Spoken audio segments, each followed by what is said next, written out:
Hi guys! For today's video, magluluto ako ng chicken steak. Bale, hiniwa ko na pala yung lahat ng ingredients. Binabad ko na rin pala yung manok sa toyo, sa lemon, salt, pepper, garlic powder. Inrito ko lang yung manok.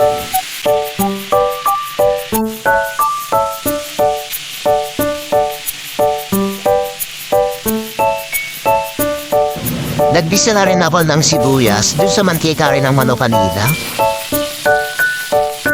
Sinunod ko na rin yung garlic. Yung pinagbabarang kanina, nilagay ko na rin. Nilagay ko na ulit yung manok na niluto ko kanina.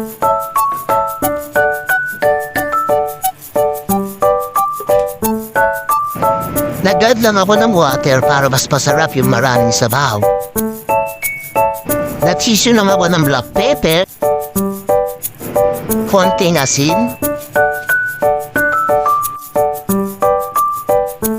yan, luto na ang chicken steak. Naglagay na rin pala ako ng white onion. Hindi pwedeng mawala yan sa steak. Kain po tayo. Ihanda ng maraming kanin. Yun lang po, salamat.